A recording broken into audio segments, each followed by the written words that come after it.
Hey everyone, this is Theo. In today's video, I am going to review the Microsoft Surface Pro 6 from the perspective of a visual content creator, somebody who creates digital art, who does graphic design, edits photos and videos on a daily basis. Now this video is going to be a bit long, so if you want to save some time, you can check out the text review that I have already written. The link is in the video description below. Here on the left is the Surface Pro 2017 and on the right is the Surface Pro 6 that was released in October 2018. I only managed to buy this very recently because the release date here in Singapore is like 3 to 4 months later. So for the 2017 model, I bought this secondhand because at the time of release, I felt that it was quite pricey and not really worth the money. So I decided to save some money and get the secondhand. But for the new model, the processor has been upgraded from dual core to quad core. So I think it's now more worth the money. I actually spent my own money to buy a brand new set. These are the official prices for the Surface Pro 6. This website, by the way, is from Wikipedia. So the base model starts at $899 US and the top end model is $2,299. And we have the option to choose quad core i5, which runs at 1.6 to 3.4 gigahertz, or you have the option to go with the i7 model, which runs at 1.9 to 4.2 gigahertz. GPU is Intel UHD Graphics 620. Internal storage, we have 128 gigs all the way up to 1 terabyte. And for the RAM, it's 8 gigs or 16 gigs. The model that I bought is the one with Intel Core i5, 256 gigs of storage and 8 gigs of RAM. I decided to go with the i5 model because I don't want any fans in my tablet because the fan noise can be a bit noisy. But if you want the extra cooling, if you need extra processing power, then you can go with the Core i7 model, which comes with fans. Let me give you the bottom line up front first. If you're thinking of upgrading from the 2017 model to the 2018 model, depending on the type of work that you do, you may or may not see any difference in the performance. If you do a lot of work that requires processing power, for example, if you are exporting videos or maybe exporting photos, then the quad-core processor in the new Surface Pro 6 is going to improve performance, sometimes quite significantly. But if you're not doing all those things, if you're just creating digital art, graphic design, then the dual-core 2017 model is still powerful enough. If you don't have any Windows tablets today, Surface Pro 6 is a very good one to consider, and we shall find out why in this video. In terms of design, the screen is still 12.3 inches. Resolution is 2736 by 1824. The aspect ratio is 3:2. We still have the thick black bezels going all around, and I don't mind this because I can hold the tablet like this, which I usually do. With the new iPad Pro with those super thin bezels, I usually have to hold the iPad like this because if I hold it like this, sometimes I may touch things on the screen. So having the thick bezels here, it is very functional and it doesn't really affect my work and it still looks good. So the screen is obviously very reflective, but that's not a very big problem when you are using it with the Surface Pen because the Surface Pen has a textured tip, so when you're writing and drawing on the screen, it has the extra friction that gives you extra control when you are drawing. So it's not going to slide around easily, it's not going to be slippery. This tablet is still very thin. So on the top we have the power, the volume buttons. Now this is the Intel i5 model with 8 gigs of RAM and 256 gigs of storage.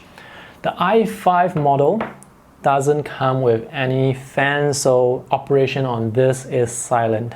But that actually affects the performance. I'll talk more about that later on. The Intel i7 model comes with fan. So this is the kickstand that you can deploy in any position you want. When I'm drawing, I'm usually at this position because if you were to deploy it at this position and you were to draw on it, you're going to apply pressure on it and it's going to slowly move its way down. So usually I just push it all the way down straight away. Let's take a look at the ports on the right side. This is the mini display port, a full-size USB 3, the Surface Connect port, which is used for charging the tablet, and we have the micro USB card slot here, which is great because nowadays you can get a 400 gigs micro SD card for less than $90, and that is a very affordable way to expand the storage in the Surface Pro. The colors look great out of the box, so you probably don't need to color calibrate this anymore. Anyway, I always color calibrate my screen because I need the colors to be consistent across all the screens that I use. I've just opened up Photoshop because I want to open up a file to show you the color support. And the SSD on the Surface Pro 6, it's able to launch apps really fast. As you have seen, it can restart the system or boot the system very quickly. When it comes to saving large files like maybe 1 gig worth of Photoshop file, you can save that file really fast, and you can also open that file very quickly. So the Surface Pro 6 supports up to 74% Adobe RGB, 69% NTSC, and 99% sRGB. So the colors on this screen, this is definitely more than sufficient enough, more than good enough for creating digital art for graphic design purposes. The only downside to this screen is this is just 12.3 inches. I've been using the Surface Pro for a few years and I still feel that 12.3 inches is a bit small. Hopefully Microsoft can give us more options for different sizes. For example, we see that the Surface Book 2, it has a 13.5 inch display, so maybe give us that option. It would be fantastic. Even though I say the screen is small, this is actually still a very comfortable size to draw on. Now compare that to an A5 size sketchbook, you can see that this is much wider and a bit taller. So there is ample space.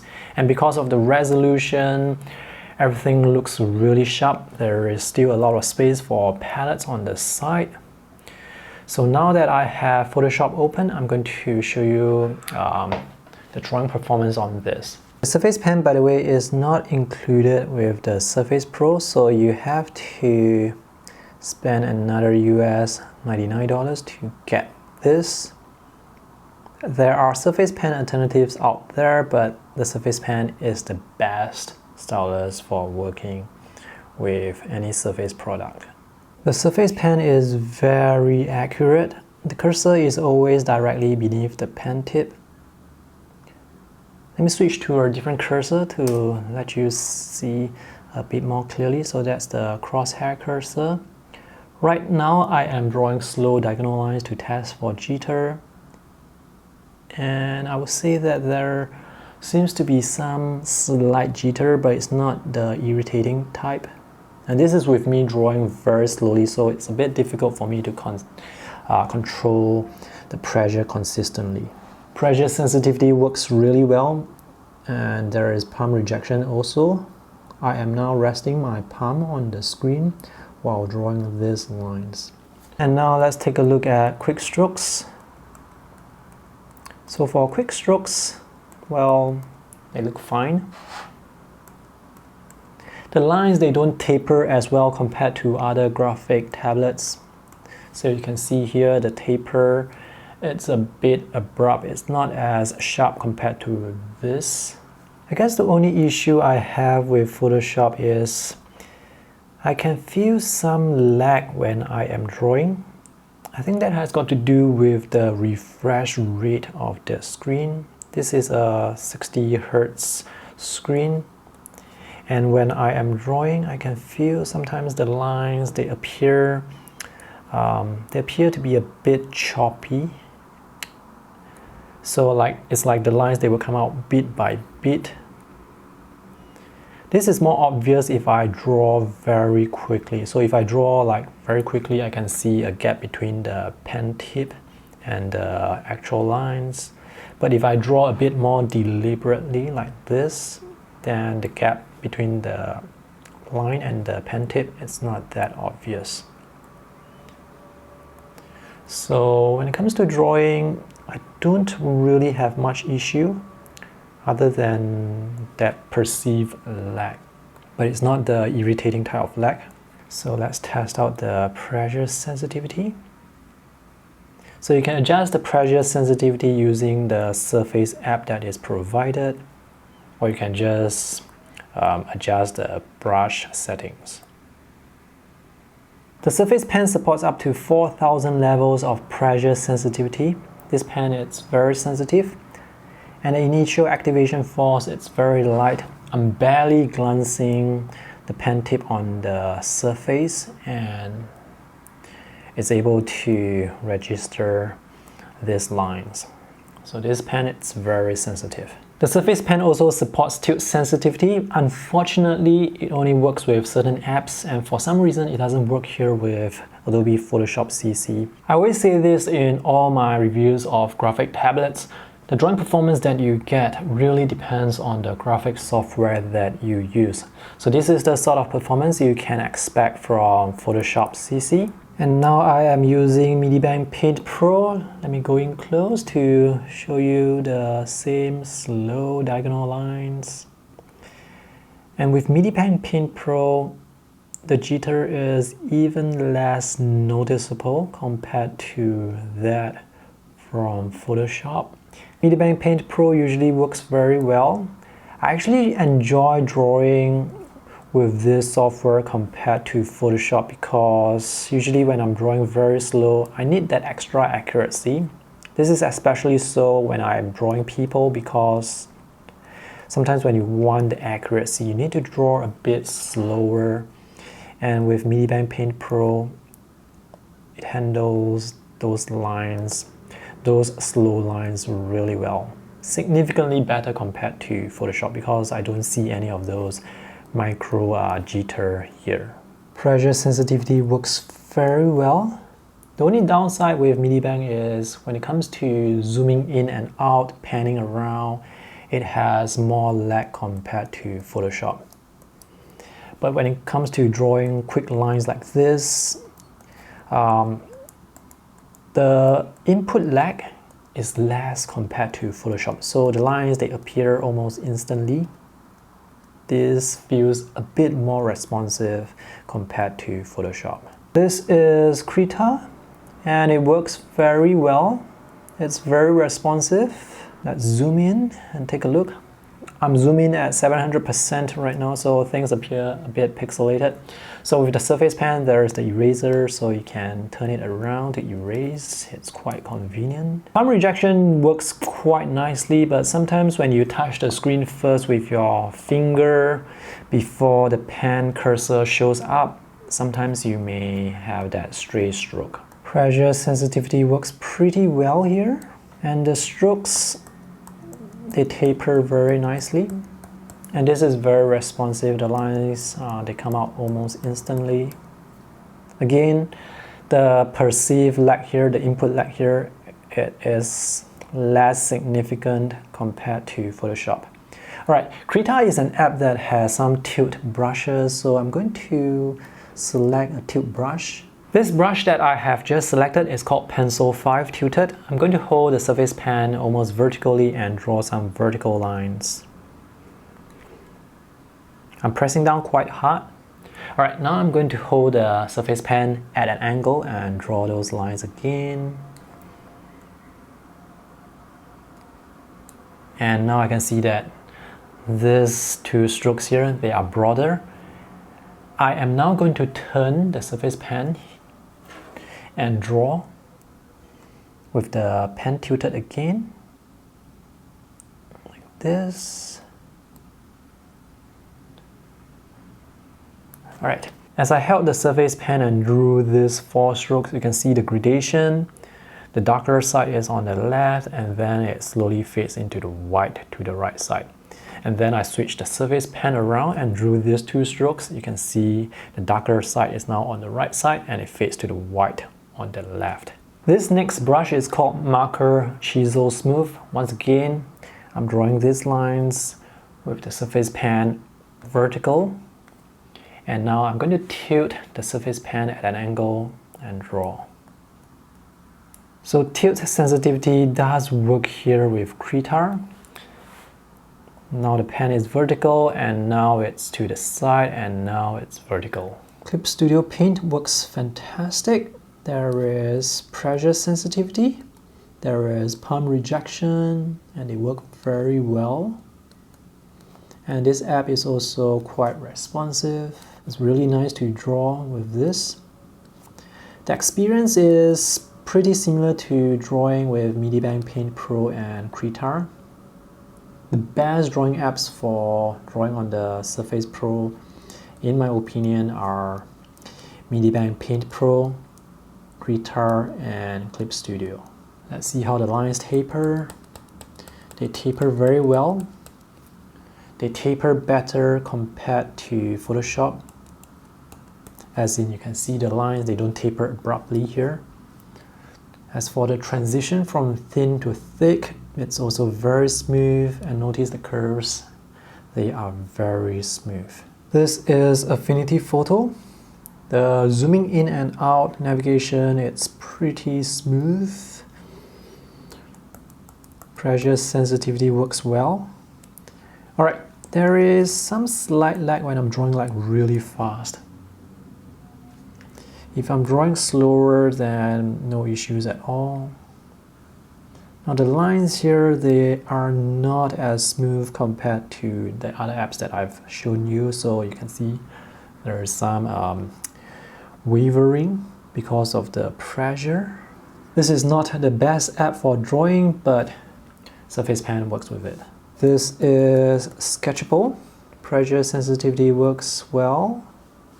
I usually don't have any issues working with Sketchable, so I mean, the performance here is as expected, and it's quite responsive as well. The Surface Pro 6 can handle graphic design work, 2D work for print or for web, but it's not going to be as powerful, obviously, compared to desktop systems. Take note of the time it takes to open up this 900 megabyte file. So the SSD storage on this system, it's quite fast. It's able to open up huge files pretty quickly, and it can save huge files pretty fast as well.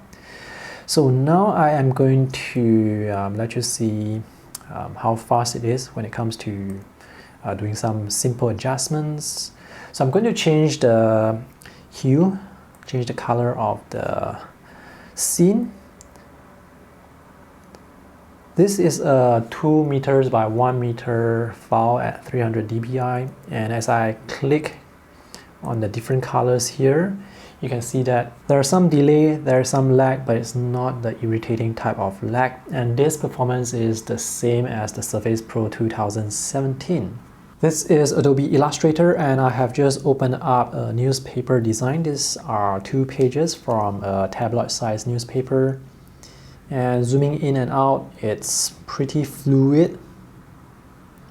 The only issue with working with graphic design, page design is because the 12.3-inch screen is sort of small, you have to zoom in and out pretty often, and if you connect this to an external screen that is much larger, you don't have to zoom in and out that often. It's going to be way more productive.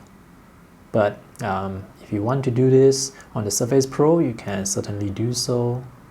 The Surface Pro 6 supports up to 99% sRGB, so color accuracy is definitely not an issue when it comes to editing photos.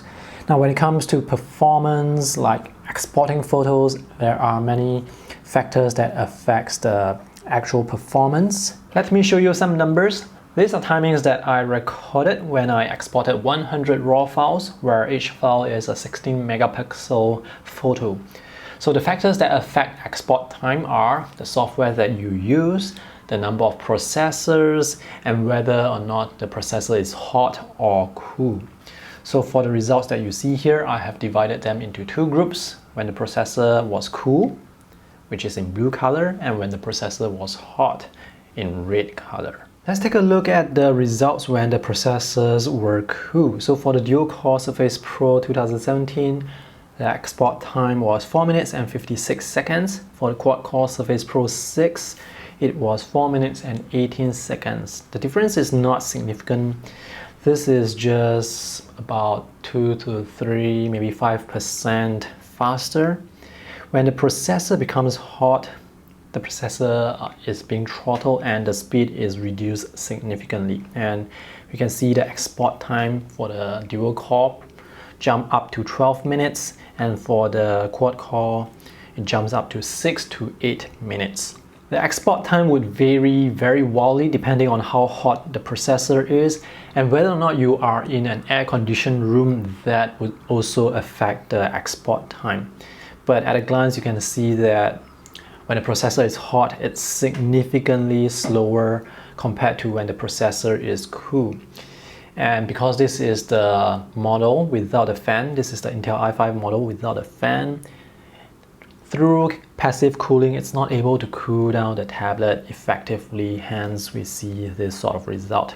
If you're using the Intel i7 model with the fan, you should probably be able to see better result. And if you want better performance, then it's better to get the i7 model with the fan. If I'm using the Surface Pro 2017 mostly to edit photographs, I may or may not upgrade. I mean, if I export 100 RAW files, the time would jump from 4 minutes 56 seconds to 12 minutes. That's an increase of 7 minutes. I can wait for another 7 minutes just to export those files. If I export 200 files, that's an extra 15 minutes. I can still afford to wait for that if I'm not doing any time-sensitive deadline type of work.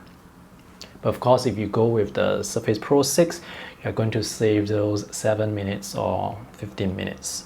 The other thing that affects export time is the software that you use. So when I use the older Adobe Lightroom 5.6, the export time was 5 minutes and 5 seconds. When I used the newer Adobe Lightroom CC, it was 4 minutes and 18 seconds.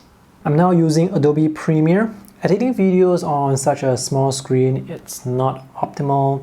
All the user interface elements, they are a bit small for me to click. If I can, I will always connect an external monitor to it. Alright, scrubbing through the timeline here, it's quite responsive. This is a 4K 25 frames per second video, and scrubbing the timeline, it's alright. I can play this video as well. There's no stutter, so that's great.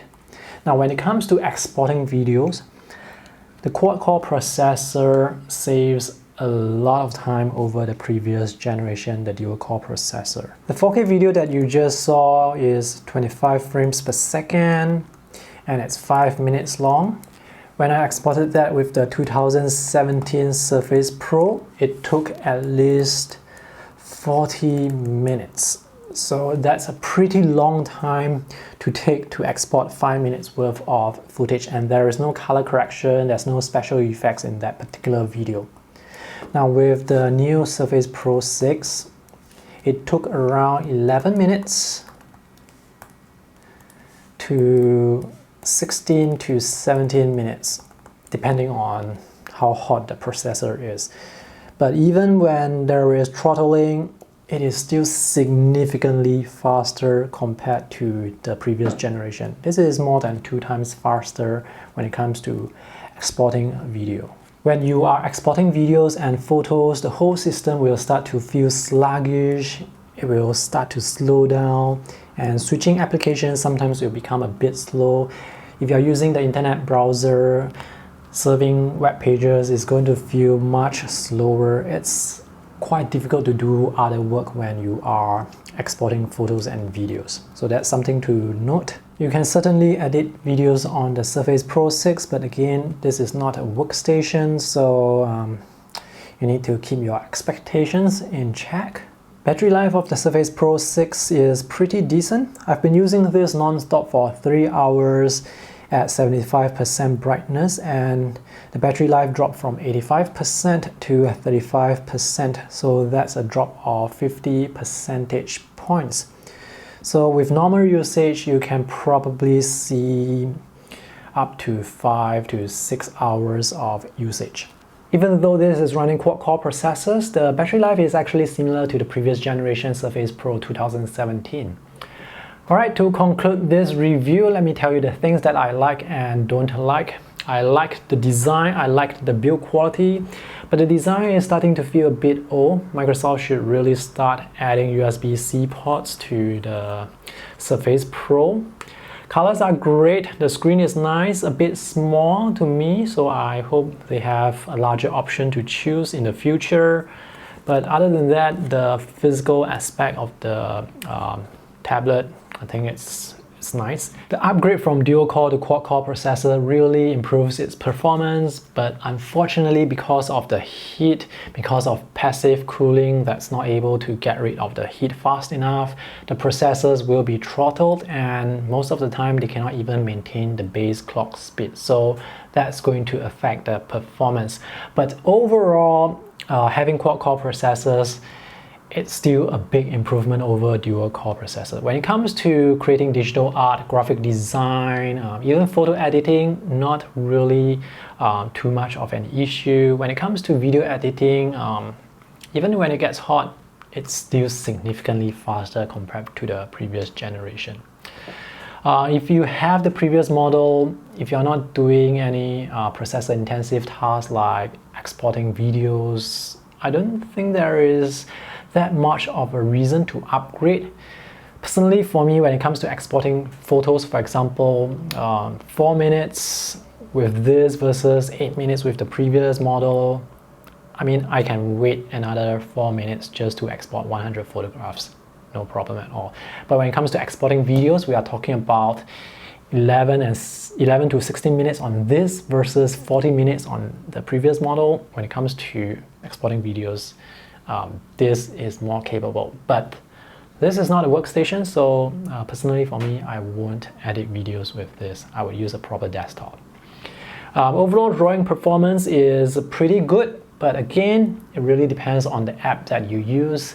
Certain apps will perform better. For example, Surface Pen has tilt sensitivity, but tilt sensitivity is only supported with certain apps. But overall, drawing experience is quite positive.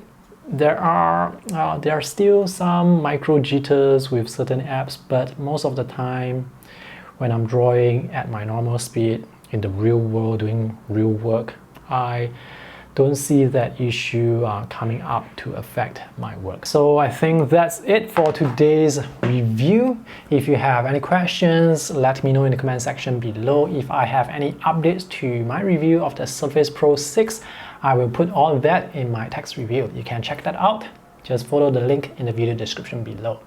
Thanks for watching. See you in the next video. Bye.